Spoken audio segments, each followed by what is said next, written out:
Welcome to the Dodger Game channel. This is going to be a Mormon truth video regarding Scott Gordon of Fairmormon and what he's got to say to confuse people about the relationship between Freemasonry and the Church of Jesus Christ of Latter-day Saints. Scott's going to be talking about Freemasonry. He's going to be talking a little bit about the temple, and Scott is an expert at baffling us with his techniques of obfuscation. So I'll just start commenting as we get into it. The decorum around Scott here is provided by my efforts to introduce the video, and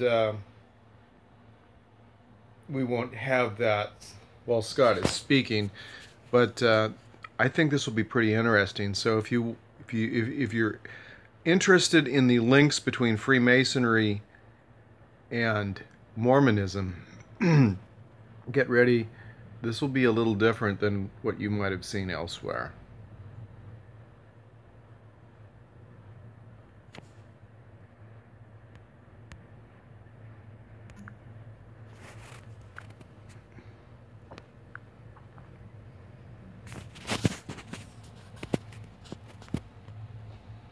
But today my talk is on Freemasonry and the temple. And before I get into my topic, I want to tell a short story.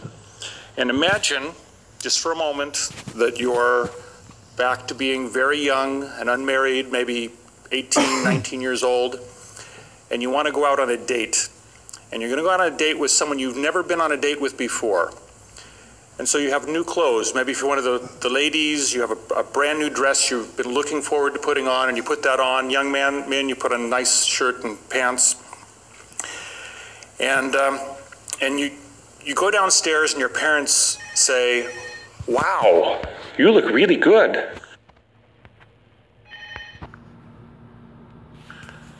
And you go to the door, and your date's at the door, and your date says, "Oh, you look fabulous. You look so good. You look beautiful." Or handsome, if you're a young man. And about this time, you're feeling pretty good. And maybe you go to a restaurant and you're there, and a couple of friends from school come by and they say, "You look fabulous tonight. You look really good." And this time you're feeling really good. And then someone walks by and leans over and whispers in your ear, "Why would you wear that? That looks terrible on you. It just makes you look fat." Now, when you go home that night, are you going to think about all the nice comments you got and how well the date went? Or are you going to think about that one comment, that one negative comment by the person that you might not even know? And which one are you going to focus on? And that's the way it is with a lot of criticisms of the church. You hear the criticism, and you focus on that one criticism, and you forget about all the wonderful things and all the great blessings that comes from the gospel. But you just focus on that one negative thing. And that's how the Masonry topic sometimes is. It's one thing people focus on sometimes, and they use it they use the topic to try to discredit Joseph Smith and the entire church. Is that so, Scott? Well, I did say that Scott is a master at this. I'll try to keep Scott right side up here. He's very good at what he does, and he's using a story at first to illustrate something to get you drawn in to a view at something which I'm going to say is not at all accurate. So he says that people use this little spot, this little blemish, this little point that's so minuscule in comparison with all these great blessings which he purports come to us through the gospel. But we try to discredit Joseph Smith because we're straining at a gnat to find something that's just wrong. So he's going to clear that all up for us. But pay attention to his skill as an orator, for he speaks much flattery unto the people. Yes, he is a man of many words, and he does a great job at this. My feeling, and I'll tell you right up front, is they really can't do that. It just doesn't work. And I'll even tell you the two basic arguments with Masonry in the temple. Argument number one is that Masons are... Okay, just starting off, he's using he's using some NLP techniques on us here. So he's telling us, he's saying, I'm going to be up front. I'm going to, I'm telling it like it is. He's doing things to convince us that he is really straightforward and honest. Okay? He's using body language, and he's saying things in such a way to get us to believe that he's going to be straightforward with us. And now he's going to come out and he's going to tell us what he's going to propose are the two real problems, and then he's going to solve them. Except for he's going to misstate them very badly on purpose. Bad. And Joseph Smith copied the Masons and put it in the temple ceremony. Okay, so he said, because I broke that sentence up, he said, okay, number one assumption then is that Masons are bad, okay, and then Joseph Smith copied the Masons' rituals into the temple. So, all right, so that's not good. Therefore, Joseph Smith and Mormons are bad. That's argument number one. Argument number two is Masons used to think they're an ancient tradition. We now know they're modern and their rituals were just made up. Somebody made it up. Joseph Smith did not recognize the ritual was just made up. Therefore, he was not a prophet, and we can dismiss everything with Mormonism. So those are the two basic arguments you can think about as I go into my talk. Actually, Scott, that's not just the two basic arguments I would think about, and those basically are not the arguments. In fact, I would propose that it's not a matter of argument, it's a matter of fact. And here's the problem, Scott. The real problem is that Joseph Smith claimed to see God the Father in Jesus Christ. Well, that's what they tell us now. He didn't seem to be preaching that much, but he eventually said that he saw Jesus in the temple. 1842, he published that business about God the Father and Jesus Christ, and that first vision business that nobody knew about. In what did he, what they published that in, like the Times and Seasons or something. We didn't get that for Scripture for a long time after that. But he said he'd had angelic messengers, and that Section 110 business, and Section 76. We saw him on the right hand of the Father. Or saw him and heard the Father bearing witness of him. So he claimed divine revelation all the time. And yet we are told that the temple endowment comes from this God of Israel that Joseph Smith and his successors claim to represent. He has revelations on everything. He has revelations on, whether or not you can chew tobacco or smoke in your high council meetings, whatever, whether or not the women and anybody else can have their coffee and tea, or hot drinks as they were called. He has revelations on who's going to go on a mission and when and where. But the endowment, after he revised it, the endowment started off with what? Whiskey-scented water with a little whiskey in it maybe to kill some germs, and bathing people naked, scrubbing them down in the Kirtland Temple. Is that about accurate? But on May 4th, 1842, Joseph Smith introduced a whole lot different endowment, a revised endowment, 7 weeks after he became a Freemason. And he introduced a lot of Freemasonry into that endowment. Did he just have a revelation from God during that 7-week period, Scott? Or did he bring Freemasonry in? Instead of God revealing to him the holy endowment, as it is called, he had to get it somewhere else. He had to glean aspects of the mystery religions of Babylon and Egypt through the Freemasons, and then blend things together with the, Joseph Smith translation of the book of Moses there that we've got, and give us an endowment. Spice it up with a little here and a little there. Pull things together like the great copycat that he proved to be with everything that he did, and pretend that it came from God. And so the problem becomes when we discover that instead of God revealing it to him, he got it from a Luciferian religion. That's a little problematic to the theme that he's getting it from this God of Israel who is opposed to Luciferianism, supposedly. That's what's the problem. But, of course, Scott didn't want to say that. He does his very best to obfuscate things and to lead us away from the real issues. Now, the first, as more temples are built around the world, some of these questions come up from the members. What does this have to do with Masonry? I've heard something, or I heard something on the internet. And I have kind of a problem in talking about this subject. And just to get an idea, by show of hands, please raise your hand, how many of you in this room are both a Master Mason and have gone to the temple ceremony already? Nobody. So that's why using this as an argument against the church is so effective. Because the Masons have a policy of not talking about it. The Mormons have a policy of not talking about it.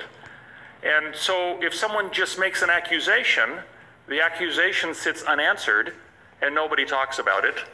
And nobody knows whether the answer is true or not true, or the criticism is true or not true. And so it makes it a little difficult. So how many of us have heard the saying or heard it put this way, whether you're a husband or a wife, or you heard a husband and a wife talking? Women, if you want to call me sexist for saying this, go ahead. But I've heard it. I've heard, it's not what you said, it's how you said it. And in this case, that isn't going to be entirely what we find to be the case with Scott Gordon, but it's going to be part of it. He is an expert at making things sound better than they are, at changing the way we look at things. The way we say things can really affect how people are affected by them. Okay? So he's going to normalize things that are not normal. He's going to make things sound okay, as if they're no big deal, when actually they conflict with the authority claims of Joseph Smith and his successors. So that is a big deal, because Joseph Smith said a religion that doesn't require the sacrifice of all things isn't capable of generating sufficient faith to overcome all things and get you into the celestial kingdom. Paraphrasing just a little bit there. So if you're going to give everything, you better know darn well that things are right. And Scott's going to make things sound right that are not. Just like maybe, the guys that tempted Pinocchio. They made it sound like it was all right. But at some point, Pinocchio became aware that the boys were turning into donkeys. And it wasn't a good situation. It wasn't the way they had portrayed it to him. And Scott is just like those guys that lured Pinocchio away.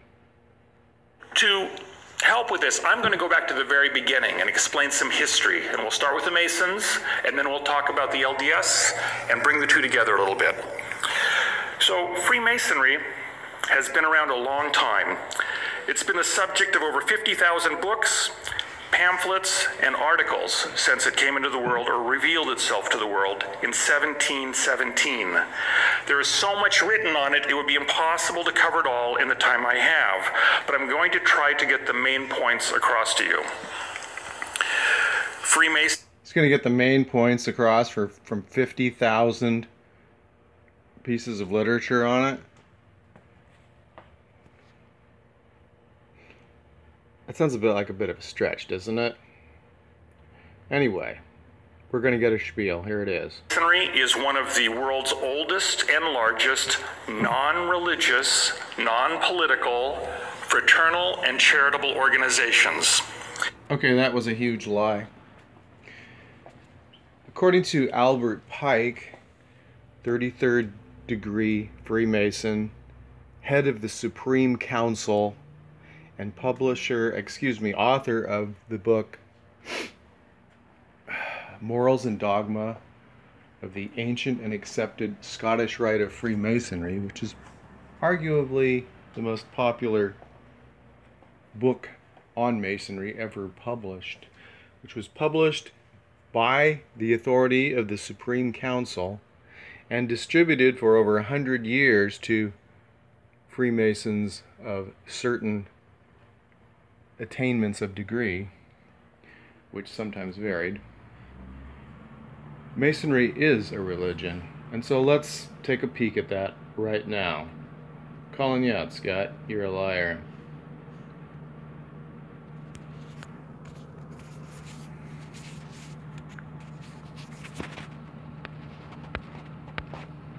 Let's just hop in here.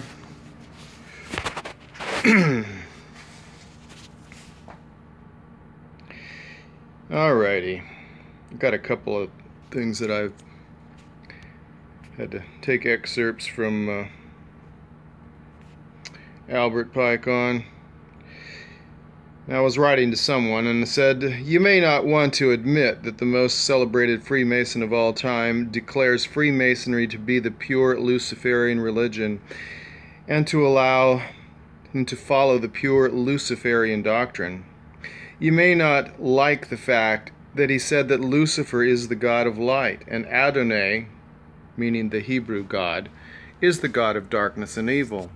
You may not like the fact that the highest authority in America over the Scottish Rite not only had Albert Pike at its head, but the Supreme Council of the 33rd degree solicited Pike and his work, published his work, and distributed Morals and Dogma to brethren over at the 14th degree and upwards for over 100 years.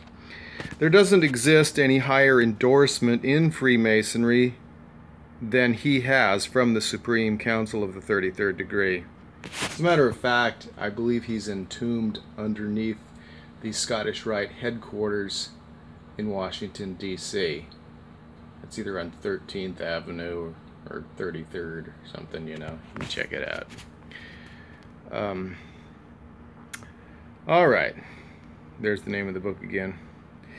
Morals and Dogma of the Ancient Accepted Scottish Rite of Freemasonry. He also wrote other works, including reworking a lot of the rituals within the Scottish Rite. Some of which was done because the York Rite complained that the Scottish Rite was giving away some of their secrets in certain of their degrees. Okay, this book contains pages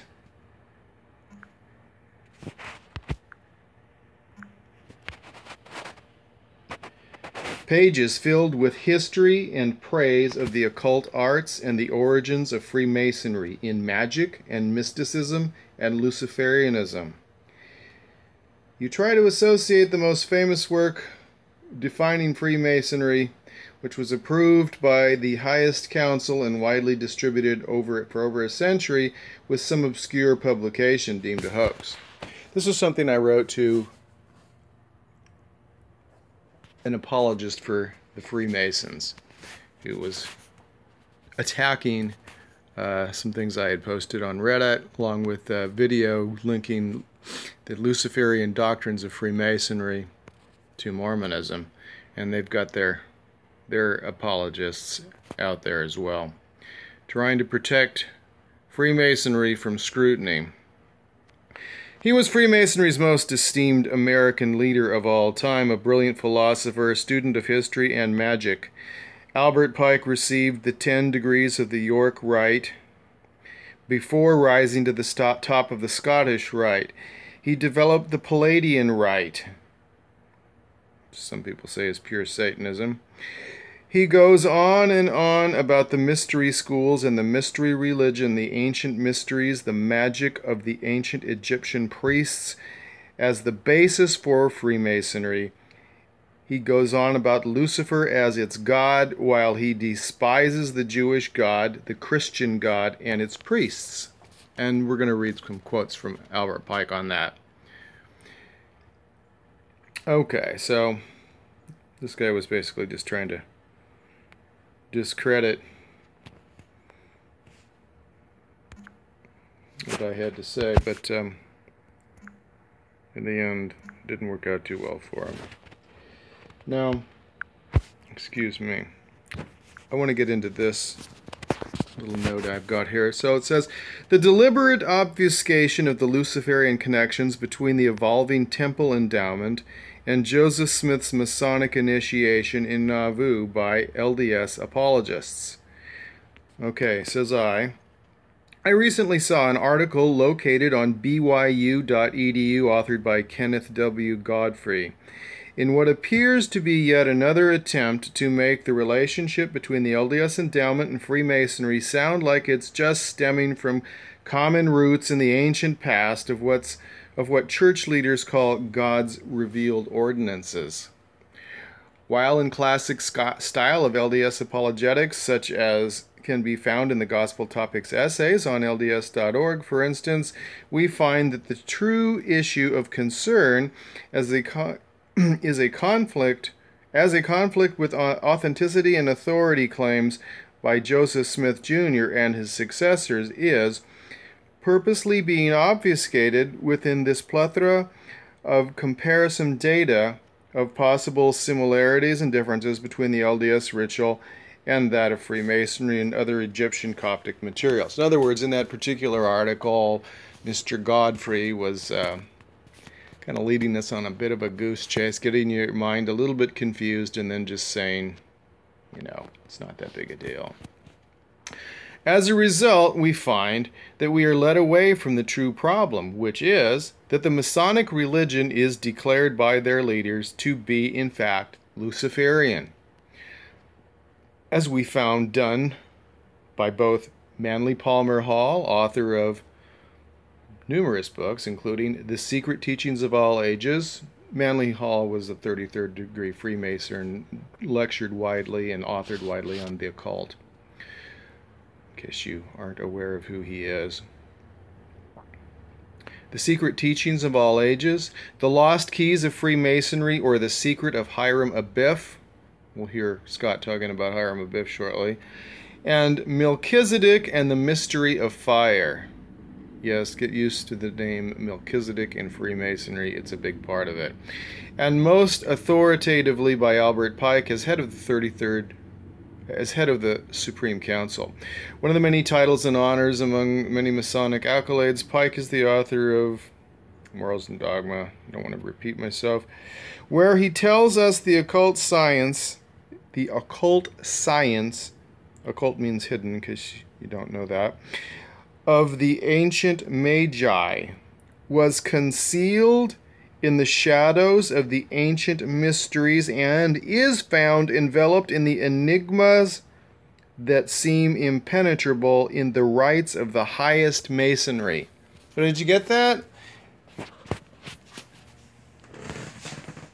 Magic is a science developed by the magicians who are the priest class of the Masonic Luciferian religion, and the mysteries from the mystery schools of Babylon and Egypt are found within the highest degrees of Freemasonry. Not the lower, not the Blue Lodge that Scott's going to talk about. Being a Master Mason ain't squat. Pike says you just lie to those boys. You don't tell them the truth till they get near the top.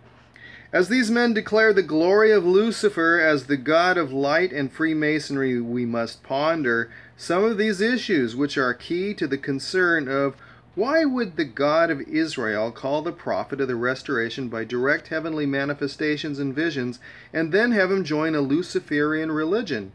And 7 weeks following Joseph Smith's Freemasonic initiation, have him add elements of that Luciferian religion to the Holy Endowment, which, you know, later went into the temple. They didn't have a temple dedicated at that point because they were out of Kirtland and the Nabu one was under construction. So they did it above the store, I believe.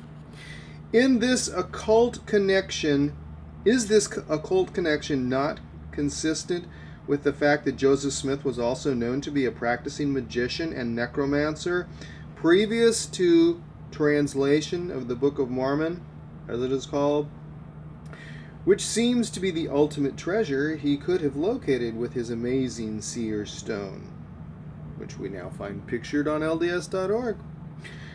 The significance in certain details of Luciferian Freemasonry and magic and Joseph Smith's blending of these occult practices, doctrines, language, and theology into Mormonism. Did you get that? Especially within the temple is discussed in certain of the videos I've created in the Mormon Truth videos, which I've created and posted in the Dodger Game YouTube channel, and also some of them on Mormon Truth videos. A few of which I'll post here. Alright, so there are a few of them. Okay, LDS Masonic Apologetics on the Temple Endowment and Luciferian Connections, etc. Hidden Teachings and History of the Temple that you don't find on LDS.org. Okay, what those things don't have are you know, the specifics on what the, you know, signs, tokens, keywords are, that sort of a thing. And actually, I guess the quotes were down in here from Albert Pike, so here we go.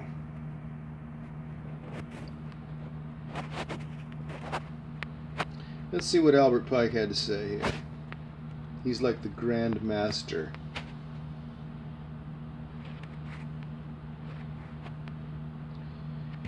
Okay, so once again, here's a little tidbit from Albert Pike, and all you have to do is open the book and you should start reading about magic and mysticism. There is absolutely nothing obscure. How about quoting Lucifer, magic, or mysticism? It is where he calls the science that brings things together. To paraphrase, doubt it not. It's in the video for all to see. I leave you with a quote from Pike in his own publication published by the Supreme Council of the 33rd degree of the Scottish Rite, the highest level of attainment within Freemasonry. Well, he does have a lot of other special honors there, as did Aleister Crowley, where he bashes the Christian God as the god of darkness and evil and exalts Lucifer, his god, and compares them. I'm quite sure, sir, you are nothing. In comparison, in comparison, this guy was telling me to ignore Albert Pike. You know, he was a nobody compared to Albert Pike. So, says Albert Pike in the book, in Morals and Dogma, that which we must say to a crowd is, we worship a God, but it is a God that one adores without superstition. To you, sovereign grand inspectors general, that means 33rd degree Freemasons he's talking to, we say this that you may repeat it to the brethren of the 32nd, 31st, and 30th degrees. The Masonic religion, pardon me, Scott? The Masonic religion should be, by all of us initiates of the high degrees, maintained in the purity of the Luciferian doctrine. If Lucifer were not God, would Adonai, that means, Yahweh, would Adonai, it literally translates to my Lord, but it's what the Jews put in there instead of YHWH sometimes. Would Adonai, whose deeds prove his cruelty, perfidy, and hatred of man, barbarism, and repulsion for science, would Adonai and his priests calumniate him? Yes, Lucifer is God, and unfortunately Adonai is also God. For the eternal law is that there is no light without shade, no beauty without ugliness, no white without black. For the absolute can only exist as two gods, darkness being necessary to the statue, and the brake to the locomotive, thus the doctrine. Perhaps that was enlightening as to whether or not these Luciferians of the highest degrees of Freemasonry consider it to be a religion. Perhaps it was also familiar to some of you who have attended the temple or even read things in the Book of Alma to read things like, "For the eternal law is that there is no light without shade, no beauty without ugliness, no white without black." Or in other words, we must know the bitter that we may know to prize the sweet.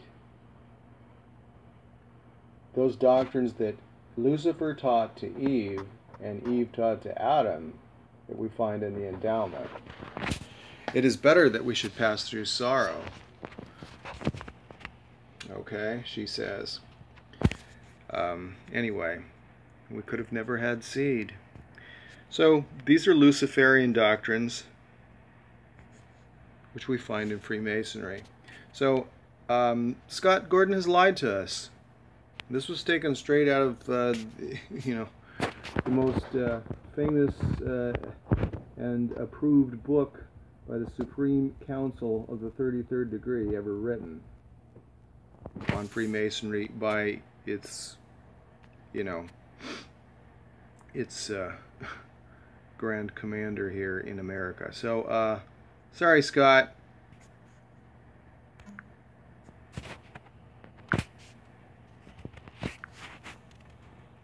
It has about 4 million members worldwide. Its members are expected to be of high moral standing and are encouraged to speak openly about their membership in Freemasonry.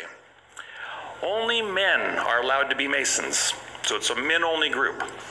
And they meet together in a group known as a lodge. So the organization teaches moral and social virtues through participation in a series of ritual dramas. The organizational level he is speaking about is called a lodge, which is like a ward. But where do they meet? They meet in the temple, of course. And so here we have a picture inside a Masonic temple. You'll see the black and white checkered. You'll see the symbolism. See the all-seeing eye up there above, maybe. So, he doesn't like to use the word temple when associating it with Masonry because we're taught that LDS temples come from this God of Israel. But temples are not unique to the LDS religion. And Joseph Smith was involved with attending temple dedications for the Freemasons. In fact, I was reading in his journal a long time ago where he said, "Brother Brigham and I attended the dedication of a Masonic temple today." There's just so many things that become familiar to you when you read about Freemasonry and magic that are part of the church that you probably thought just came from revelation from the God of Israel, Joseph Smith. Dramas are a progression of plays which are memorized and performed within each lodge. They use stonemasons' customs and tools as allegorical guides and are believed by many to follow ancient rituals. The ceremonies demand a high degree of personal involvement. For example, one of the ceremonies dramatizes the murder of a man named Hiram Abiff, who is claimed to be the architect of Solomon's temple. In this dramatization, if you were the initiate, you would be playing the part of Hiram Abiff. So you would be the person who gets murdered. So you don't have a lot of speaking lines with that, which is good. So the Freemasons use this active participation to reinforce learning.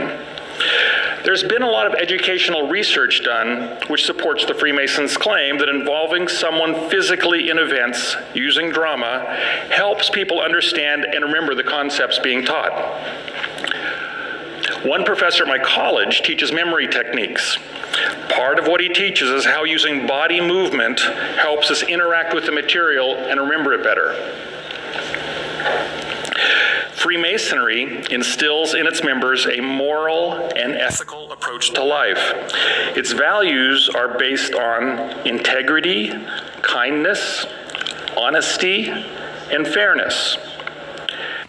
Well, to be fair, Scott, let me just say that the Freemasons that I have known were Freemasons were anything but that. Lascivious, sick, cruel, and evil. Yeah, those would be more likely to describe much more accurately those that I have known involved with Freemasonry, especially as they progressed upwards. As a matter of fact, I married into a situation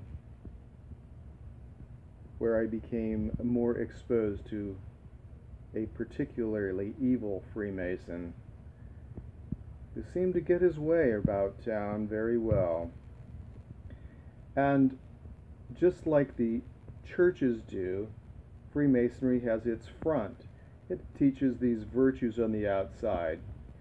But on the inner side, in the inner circles at the top, things are much different. As Albert Pike explains in his writings, they deliberately deceive the brethren in the lower degrees. So these learning experiences that you're touting as so awesome just happen to be for BSing them according to their highest leader. Sorry, Scott. They like to put up a good front. You know, you want to have charitable organizations very visible to the public, so you'll have like the Shriners Hospital. You can even make it look as though like you're donating the money, but as we know, they're always soliciting donations on television for the Shriners Hospital, just like St. Jude does for theirs, which would be associated with the Catholic Church or the Jesuits, I'm sure.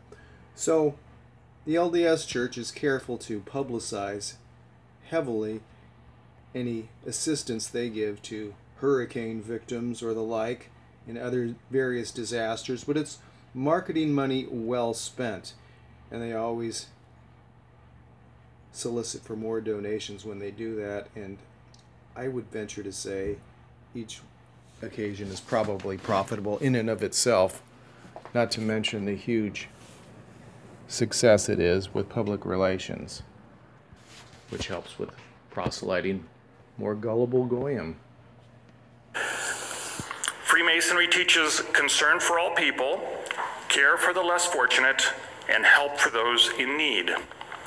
They have traditionally cared for widows and orphans and engaged in acts of charity. These activities are very important historically, as government aid for the poor did not exist until fairly recently. Mozart's widow was one of the most famous to receive such charity. In modern times, they still participated. According to Manly P. Hall, he's pretty sure that Mozart was actually a member of well, shall we say he was illuminated in his views. Many acts of charity, such as funding children's hospitals. It's not a religion. Masons make no claims to helping people obtain salvation.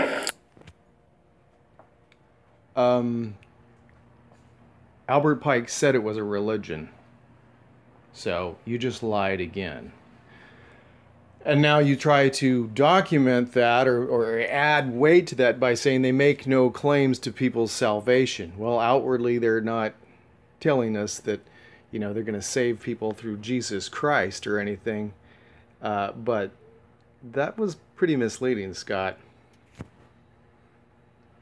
You're growing towards enlightenment, and basically it's kind of like, you know, heading towards godhood. In fact, that has a lot to do with what's taught in that respect in Mormonism.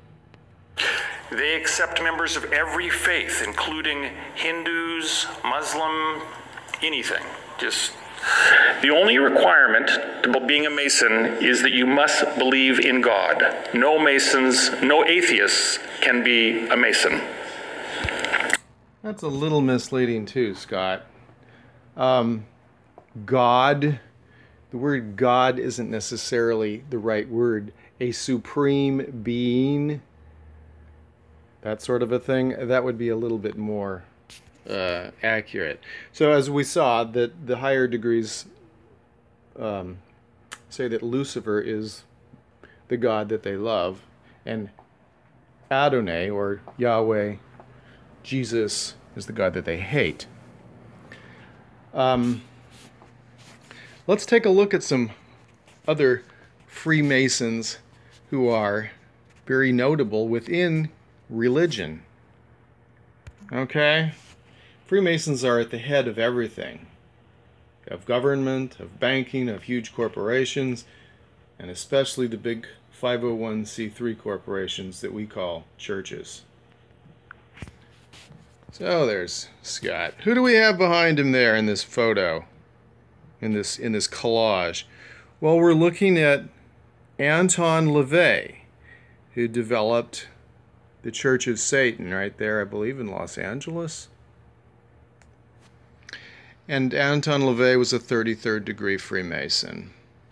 Anton LaVey was a disciple of Aleister Crowley, a 33rd degree Freemason, who ran the Los Angeles Lodge chapter, whatever, of OTO, Ordo Templi Orientis. Pretty well associated with Satanism. As a matter of fact, Aleister Crowley was called the most wicked man on earth. Sometimes known as the Beast, actually. Let's see if we have any pictures of Aleister Crowley or Anton LaVey here ready to go. Well, here's Anton LaVey. So he studied underneath Aleister Crowley in the OTO before developing LaVeyan Satanism. Yeah, some nice little pictures of Anton LaVey. Real friendly chap, I imagine, huh? Now let's take a look, see if we got anything ready to go on Aleister Crowley. Well, what do you know? I got ready a little bit. So this is Aleister Crowley. Don't we have some more pictures of him? Come on. Let's hit view all. Yes, he called himself the Beast, 666, all that sort of a thing. 33rd degree Freemason.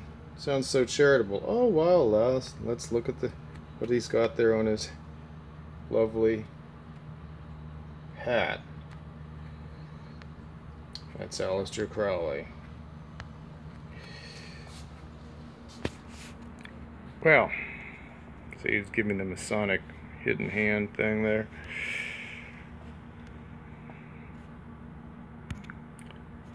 "33rd degree Freemason Satanists, heads of religion." But there's more, so much more. Who else can we find?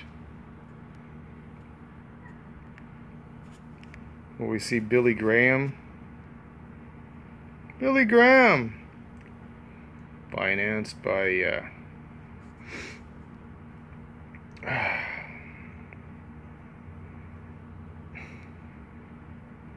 we go.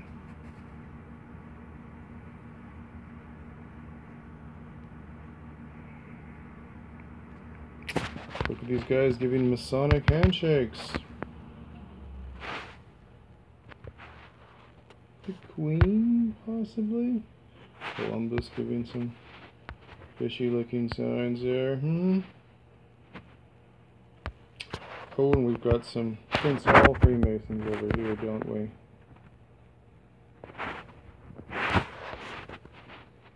But wait, there's more. There's Billy Graham again. Will we find Robert Schuller? Will we find Oral Roberts? Why, who are these boys? Oh, I see Robert Schuller and Mikhail Gorbachev. And look at that.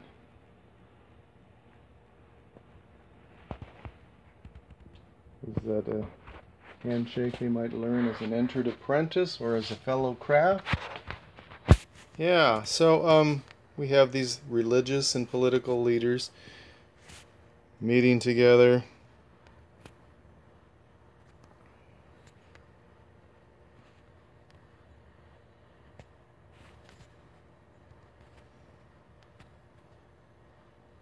Prince Hall Freemasons.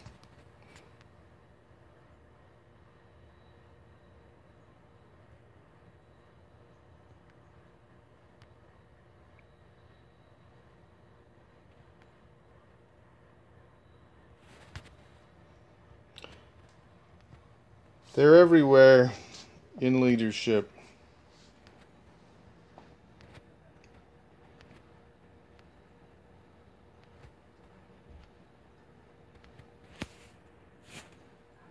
Joel Osteen giving us the all-seeing eye and the 666.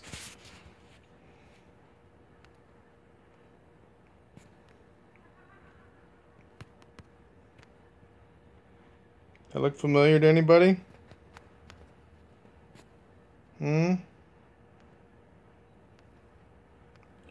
Well, anyway. The Brotherhood.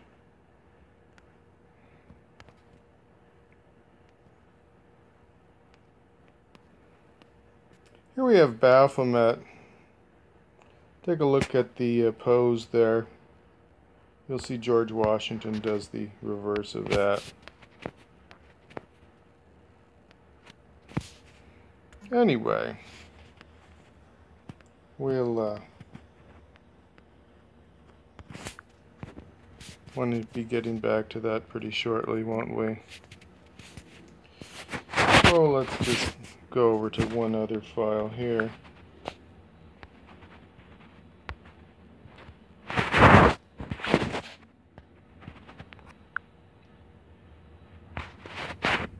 Oh, here it is. How lovely. Occult. So here's our 33rd degree Freemason, Anton LaVey, head of the Church of Satan.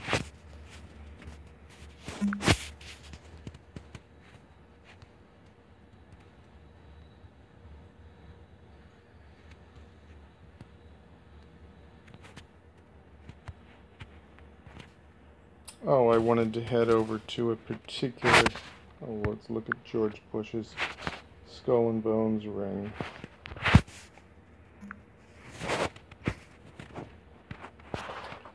But I wanted to back up one here because I wanted to find a particularly interesting one here.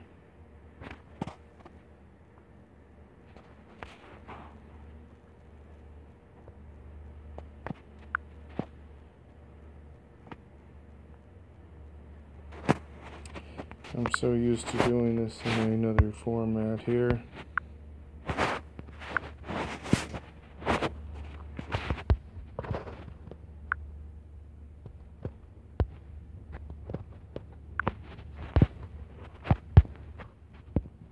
Just a moment.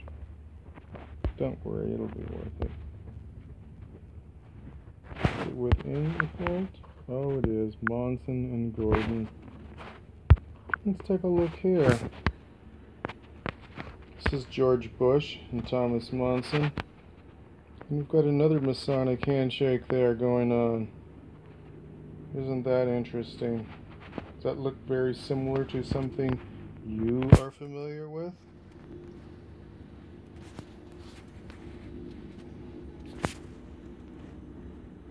Now, why would they be exchanging Masonic handshakes? Oh, and now we've got Gordon B. Hinckley and Dick Cheney doing the very same thing.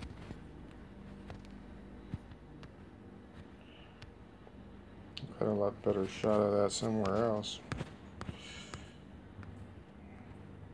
Oh, here we go.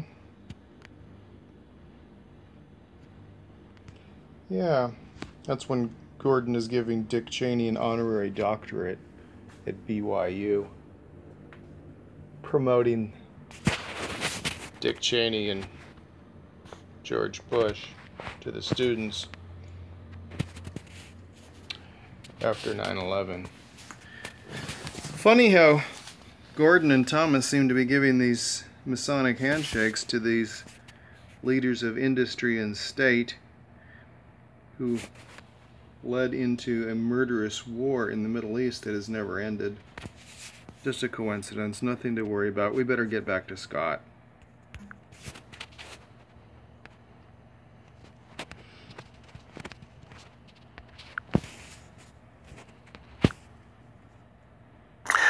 Freemasons are supporters of law and order and have members who are considered people of high standing in the community. Oh, we have Benjamin Franklin, who was also a member of Ordo Templi Orientis and the Hellfire Club. And a Freemason. With I think he was a leader there in Philadelphia, and he was involved also in France. They found a lot of skeletons underneath his home that dated to the time that he was there. Some people think that had something to do with his satanic leanings there. The Hellfire Club was about as filthy as boys' clubs get. I suppose it was the Bohemian Grove of the day, except for they did their consorting with the prostitutes underneath what was it, underneath some important cathedral or temple or something there in London. Remember, when you think of temples, don't think of LDS. LDS temples are, you know, on the late end of things. We have the Egyptian temples, the Babylonian temples, the Masonic temples, the Temple Bar in London, where the lawyers gain their authority. Let's go, Scott. Benjamin wasn't the guy you think he was. That I'm sure of. Notable Masons include several of the founding fathers of the United States, such as George Washington and Benjamin Franklin. Many of the ideas of equal rights, elections, majority rule that are found in constitutions in many countries can be traced back to Masonic beliefs and customs. Except for it's the Illuminati that said that it was their goal to set up this type of government.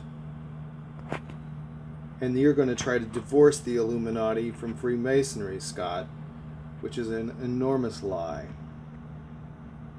Other famous Freemasons include nobility of Great Britain, the German emperors Wilhelm I and Frederick III, as well as nobility and government leaders of many European countries. Now, I understand that we talk about people of high moral character and we talk about government leaders of many countries. Those two things don't always go together. I get that.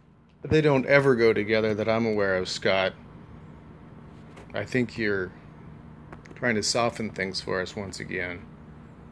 But in theory, that's the way it's supposed to be. You mean that's the front that they put up, Scott? So with that short description of this altruistic and law-abiding group, why would anyone think there's a problem? Law-abiding group? That was a good one. Wasn't it a bunch of Freemasons that started the war with England, Scott? And it wasn't about the things that they said it was either. They performed a lot of illegal, unlawful, criminal acts to get things started. Not that I'm saying I'm for King George, but law-abiding? Sorry, Scott. Why are people concerned about the Freemasons? And how does that relate to Mormonism? And why are there so many books? You know, Da Vinci Code with Dan Brown and Angels and Demons that all involve Masonry. Well, why are these Freemasons womanizers like Joseph Smith and Benjamin Franklin? How many women did... Benjamin Franklin was just like the ladies' man when he was in Paris. Everybody knows that. Well, maybe not everybody. You do your historical research, you'll find out that the man was nothing like he's been portrayed in your history books growing up, Scott. You probably know that, but I don't think you're going to try to inform your viewers. The first problem people have with Freemasonry is the insistence on secrecy. Even Joseph Smith commented, the secret of Masonry is to keep a secret. While Freemasons are open about who belongs to the group, they make promises not to reveal the ceremonies that occur within Masonry. The reason, in my opinion, they keep it secret is because they want everyone to experience for themselves the rituals and learn it. They don't want you to read it first and go. That would be like being invited to a surprise party or being invited to your... This is the biggest line of crap that I think he gives us in the entire talk. That has nothing to do with why they are secretive, why they have the oaths of death. It is just like Joseph Smith described it in the Book of Mormon and in the 5th chapter of the Book of Moses, that they might get power, gain, and glory, that they might know a brother through their secret signs. Yea, they had their signs, their secret signs, it says in those scriptures. It's talking about illuminated Freemasonry within the LDS canon of Scripture, where it also says that the Lord worketh not in secret combinations. Then Joseph Smith forms a secret combination with the Danites and later brings everybody into Freemasonry, where you've got this ultimate secrecy going on because you're swearing on penalty of having your throat slit and your tongue ripped out and your heart ripped out and your bowels ripped out and you being sawn asunder, that you won't reveal certain things within the temple. And then we call that sacred. Nice twist. Own surprise party. And so on Tuesday, we're having a surprise party for you. And Farella Perego is going to come, and somebody, Jack is going to be there, and Fred's going to be there. That's not a surprise. And you wouldn't have those same feelings that you have by just experiencing yourself. So what they want to say is, don't tell anybody what happens so that they can have the experience for themselves. You can read many of the rituals yourself in Masonic libraries. This book was written in 1866. It's called Duncan's Ritual of Freemasonry. But again, Masons believe the lessons learned through the rituals are best understood when personally experienced. The Masons have instances in their ceremonies where they remind the initiates about the importance of secrecy. These have typically been described as what terrible thing you would rather have done to yourself than to share this secret. I remember as a child making a promise of secrecy. I won't tell that secret. And then I would say, and this was very typical, good American children, we'd say, cross my heart and hope to die, stick a needle in my eye. I'm not going to tell a secret. I don't know if they have similar things in Italian or not, but that's what we would say. Now, this gruesome child rhyme is very similar to the type of oaths within historic Masonry. So, what's Scott just done there? A Mason is as harmless as a child.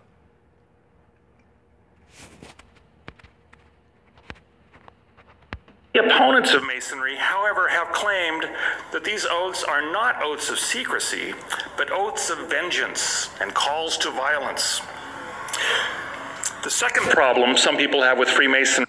That reminds me of the oath of vengeance that was in the temple for a number of years.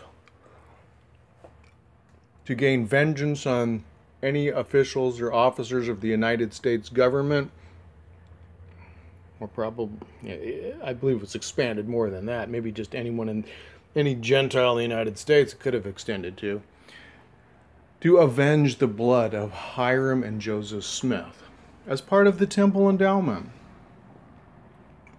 Not to mention the death penalties for sharing the Masonic aspects of it, as far as signs, tokens, and penalties in combination with keywords is concerned. Is its relationship with religion. There is no salvation in Freemasonry, and it is not a religion. They accept members of all faiths, they encourage members to go to church, but with an emphasis on morality. I can't believe how dishonest this guy is. Actually, I can.